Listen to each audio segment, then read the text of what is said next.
PS del në opozit. Më lehtë bashkohet Korea e Jugut me të Veriut sesa Meta me Ramën, nga Leonard Karaj. Kryeministri ka kohë që po përplaset me presidentin në akuza dhe kundër akuza. Mendoni se kjo po kthehet në një bumerang, duke kthyer Metën në krye të LSI-s dhe duke i dhënë më shumë vëmendje si lider partie dhe jo si president? Nëse sot do të më kërkojë të bëja një renditje në lidhje me presidentin më të mirë të 30 viteve të fundit në Shqipëri, për mua Meta qëndron direkt pas Alfred Mojsiut. Ky i fundit pati një karizëm dhe urtësi për një burr i shteti në kuptimin e plotë të fjalës, por nuk pati problematikën që ka kaluar institucioni presidentit gjatë 4 viteve të fundit. Në këtë këndvështrim, unë gjykoj se vetëm një personazh si Meta mund të përballonte urinë gati shtazarake të Edi Ramës për pushtet.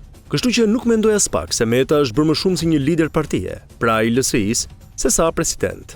Akuzat e ndërsjella Meta Rama, sipas meje, kanë ardhur specifikisht për shkak të uzurpimit të gjitha institucioneve dhe megalomanisë së mur gati skicofrenike të Ramës.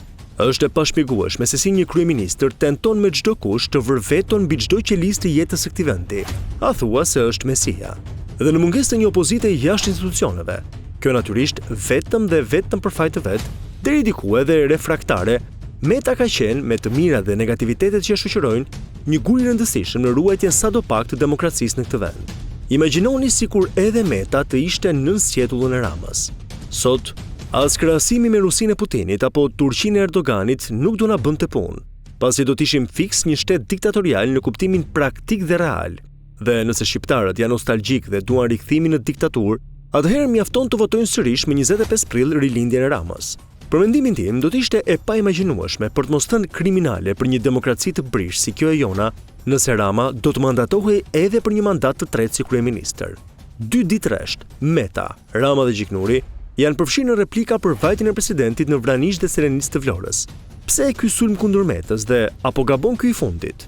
Jo, absolutisht jo. Madje është qesharake deklarata e Ramës për faktin se Meta pas kështë bërë vizitë në 1, 2 apo disa vende në Vlorë. Vizitat e presidentit si kreu i shtetit dhe mbrojtësi sovranitetit shtetëror janë gjëja më normale, por sigurisht jemi në një kohë fushate dhe jo vetëm në Vlorë, por edhe në të gjithë Shqipërinë ndihet një lloj nervozizmi i qeverisë, kur vëren popularitetin gjithnjë në rënje.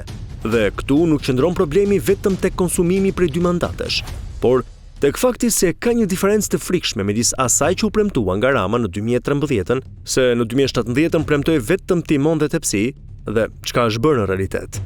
Asgjë nga i programi 2013-s nuk është realizuar, as në masën mbi 50%.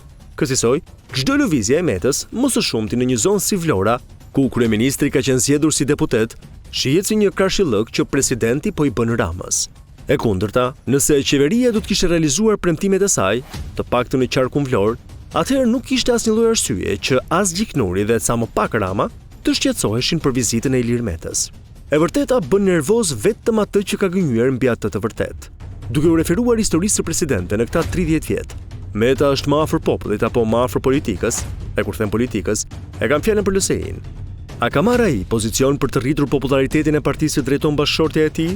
Siç e thash edhe më lart, Meta është një president i fortë, personi më i duhur për të qenë në atë pozicion.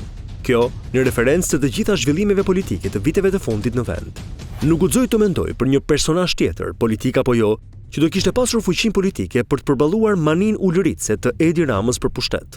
Nga ana tjetër, të thuash se Ilir Meta është larguar totalisht nga LSI dhe nuk mendon fare për këtë forcë politike, do të ishte naivitet i plot. LSI është pjella e tij, është fëmia e Ilir Metës, është partia që ekziston më së shumti për shkak të Ilir Metës.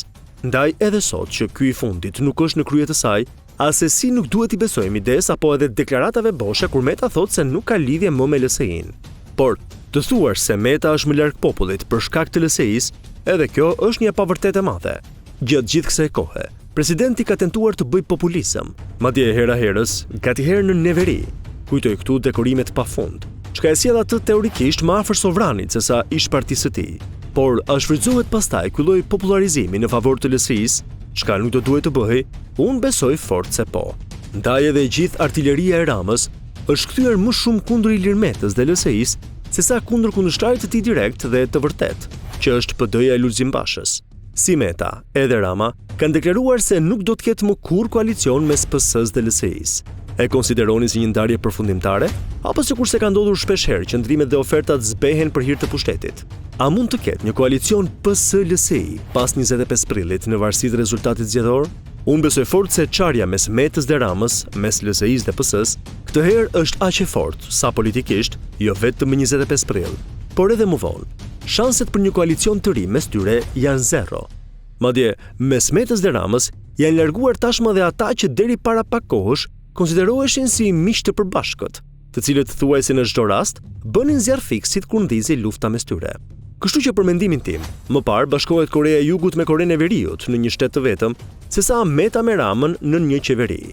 Por në fund të fundit, nëse PD-LSI marrin më shumë se 70 deputet së bashku, atëherë nuk do të kishte asnjë arsye që PS dhe LSI të bënin bashkë koalicion. Ashtu si kundër edhe PS-ja nëse merr më shumë se 70 deputet. Gjë që për mendimin tim ka shumë pak shanse, për mos thënë zero shanse që të ndodhë, nuk do të kishte asnjë arsye që të kërkonte koalicion me LSI-n.